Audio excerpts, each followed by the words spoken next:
just looking at this chart of gold, I'm gonna share. So I just drew out a upward sloping channel on it, and we see that it's in this channel heading upwards. I mean, we've had obviously, October we had sell off, and then we had one towards the end of January. We went parabolic, another sell off, and it keeps staying within this channel. I mean, it went down a little bit lower than than where the channel's support is, but it's staying within this upward channel, and it keeps grinding upwards. And so I'm curious in your perspective on what's happening here. I imagine it's more than one factor. When we get these sell-offs, some people tend to just blame it on the paper markets and paper contracts and the manipulation there. There's also the case for liquidity issues, and so recently, with the spark of the Iran conflict, gold was running up, and then you begin to see everything correct significantly. Gold, silver ran up to above $90 an ounce, and then it corrected to like 70 and some change. Now it's sitting at around 80, close to the mid 80s and such. And so, I'm kind of wondering how much of this, like folks needing liquidity whenever these other assets typically sell off, and then, the metals fall as a byproduct of that, or is it more of the paper, contract dynamics that's influencing these moves? And so just curious in your perspective. Yeah, it's the wiggles in the uptrend that the Western investors bring to the market. For all of those reasons and more, we had a big sell-off in other sectors with the attack on Iran, and so there were margin calls. And when gold is widely owned, and this is what happened in the great financial crisis as well, when gold is widely owned and there's a need for cash right now, then gold serves its role as money in extremis. And it was the piggyback that was broken so that you could get cash. So that's what happens when traders get involved, when the Western investors get involved in gold. It's a store of value. It's something that you rely on in an emergency, and a margin call is an emergency. So it suffers along with anything else. When there's a liquidity crunch, a sharp drawdown across all markets, then gold suffers, mining stocks suffer, everything suffers along with the rest of the babies that are being thrown out the bathwater. So that's part of what happened. Another part of that, of what happened, is that traders will buy gold much more quickly than the average investor when there's a geopolitical conflict. And that is really just a game of trying to buy low and sell to a higher bidder. There's no fundamental reason for gold to go up in a geopolitical conflict. And it's the smartest traders are first in and first out, and they end up just handing the bag to the people who come in a little bit later. And that's what happened. They ran the price up and they sold it and ran the price down, and are probably re-entering the trade right now. It's just, generally speaking, it's the wiggles in the line. But importantly, as you noted, with that great channel that you drew, the uptrend is intact. And it gets right back in that uptrend whenever we do have those breakdowns. I'm curious if you've dug into there's been some talk about this blue owl and the private credit markets, and like, speaking of liquidity, I'm wondering if this is like systemic risk in the private credit markets. And it's okay if you haven't really dug into that, but just curious if you have any thoughts. I haven't dug much into it, but I don't really think I need to. There's always these issues come up. It was credit default obligations in pre-2008, and a number of other things, but these bubbles get inflated due to the easy money policies of the Federal Reserve and other central banks, and they burst. There are little bubbles and there are big bubbles along underlying everything else. So it's not surprising there will be something. And when gold has moves like this, it's oftentimes, almost always, in fact, predicting something down the road. And whatever comes up is usually out of left field. It's not typically what everyone's predicting, because if it was widely predicted, it would be priced in the markets already. So it's usually a surprise coming up out of left field that people really aren't aware of, and that fits the bill. I mean, the private credit markets got overextended, obviously, over recent years, and some disruption there was not surprising. Yeah, gotcha.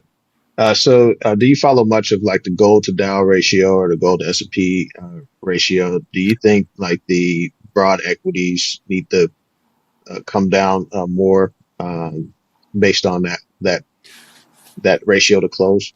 Yeah, I do follow it. I have some friends in the market, fellow pundits in the market, that feel we need a significant correction or bear market in equities to really get the metals going. And I don't subscribe to that. I never have. I think it would be helpful if it can happen without a very significant liquidity crunch. I mean, if we have a liquidity crunch, everything's going down, at least in the short term. Where I differ from some of the other experts and analysts out there is that if there is a significant liquidity crunch or crash in equities, the Federal Reserve and other central banks are going to immediately respond with floodgates of liquidity. In fact, they're going to have to do what they did after the great financial crisis and what they did after COVID, to the power of 2 or 3. They will have to come in with shock and awe and completely overwhelm the markets to get the same kind of reaction that they got post-COVID or post-GFC. That flood of liquidity will have its own repercussions. It will reduce credibility in currencies. It will have the Fed lose even more credibility in itself. And we might have the bond vigilantes coming in and demanding ever higher interest rates, even as the Fed is determined to drive interest rates and liquidity higher and interest rates lower. So a lot going on, but in this scenario, in that scenario, in just about any scenario, gold benefits. The bottom line is that the markets are addicted to central bank liquidity, and that raises equities, that raises commodities, raises obviously the monetary metals. Everything floats on that sea of liquidity, and that sea of liquidity will be increased in the event of any kind of a bear market correction. So my view basically is gold does not need a correction in stocks. I think that's essentially been proven over the last couple of years. But it may not help, it may not hurt rather, and it could certainly help if it happens pretty much in the manner that I would expect it to. Yeah, for sure. All right, so curious in your perspective on silver. So silver has these more violent corrections than gold. I mean, we saw at the end of January, I think it fell down 40%. I mean, here recently it was that trending towards $94 an ounce, and then fell down to like 79 or something like that. So we're seeing these more violent corrections in the silver market, but obviously we still have the fundamentals of the supply and deficit still out of balance and such. And so, is silver like moving like this because of the more of the industrial nature, or is this like paper market involvement? I'm just kind of, trying to make sense of like, why is this metal like so volatile at times? Yeah, well, silver is doing what silver has done and silver's supposed to do. It leverages gold. It always has in a monetarily based bull market, which is really the only bull markets in gold. So if it's a consistent, coherent, long-standing bull market in gold, silver always leverages gold eventually. This was a unique experience in the history of gold bull markets, in that gold rose on its own and by itself for about 18 months of the so far 2-year bull market, because central banks don't buy the traditional levers for gold. They buy gold, they don't buy mining stocks, they don't buy silver. So both of those latter two lagged the market and really created a tremendous opportunity for us, handed to us on a silver platter, if you will, where we could have that risk factor, where we have a gold bull market basically solved for us, and still be able to buy the levers at near ground floor levels. So that was a great opportunity. Easy money has been made, and now we have to look forward. Silver, I think, for the first time in my career, is at a stage where I think industrial demand really is a mover for the metal. Most of its value is due to its monetary cachet and heritage. And I really discounted the industrial usages for silver for decades, because there's always been a very large above ground supply, no real supply constraints for industry.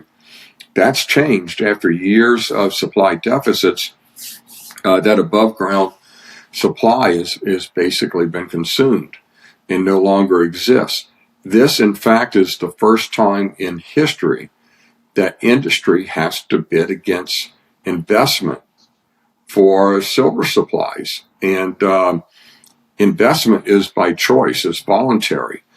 Industry has no choice, it has to get the silver.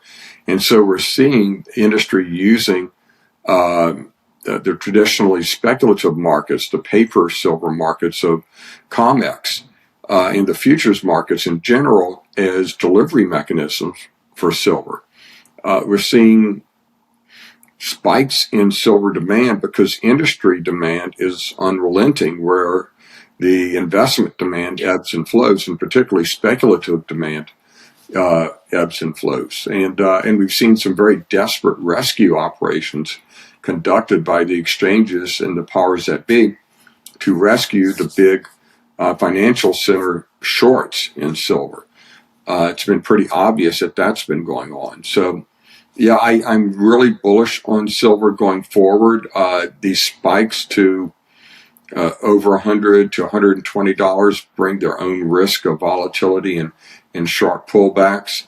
But I think over the long term, the price of silver will continue to outperform the price of gold. And again, the price of gold is going higher for all the reasons that we've been talking about.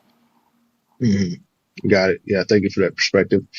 So looking at the equities, you mentioned earlier that the equities still haven't been re-rated as much as they should. I mean, many of them are printing, cash over fish. We had some earnings calls recently and such. And so, curious in your perspective on how undervalued are these equities? Are you mostly looking at, okay, their all-in sustaining cost is typically, I think there's an average of about 1,700 from the World Gold Council, but each company is different depending on when they got the asset and their cost and all of that.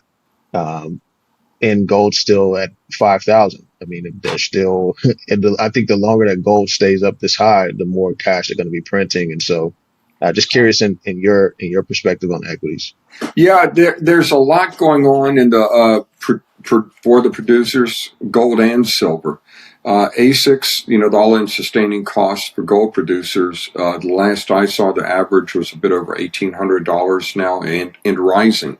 And that's a factor that I don't think people are recognizing enough. The fact that ASICs are rising quickly, operating costs are rising quickly, and they should. A good miner will work to put as much gold, as much ore through the mill as they can. With prices like this, they will be low grading. They will be taking those stockpiles or those areas of the pit that have lower grade and running that through the mill as much as they can. They want to fill the pipeline with as much ore, as much gold as possible at these prices, because even if their operating costs go over $2,000 an ounce, they're still getting a margin of $3,000 an ounce, which is the greatest they've ever seen on a percentage basis or a dollar basis in history. So that's the job of these miners, and they know how to do it well. They know, a good operating team knows where to go to maximize their revenues.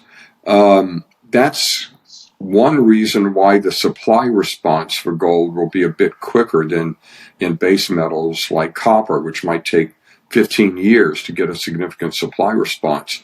It'll take about 5 years or 6 years or so in gold to get new mines produced, but in the meantime and immediately, and as we're seeing right now, the mines can come up with somewhat of a supply response as long as their mills are filled or running at nameplate or slightly above. So we're getting a bit of a supply response from the producers. For developers and exploration companies that have resources, they're starting to recalculate those resources at lower cutoff grades if they have the drill density to be able to do that. And that's increasing their resources and the value of their projects as we speak. It's a lot going on right now. We're starting to get some responses by the miners and developers, etc., to these gold and silver prices, but it's going to be slow. And I think prices are still going to be rising in the meantime. I don't think it's going to dent or deter the uptrend anytime soon.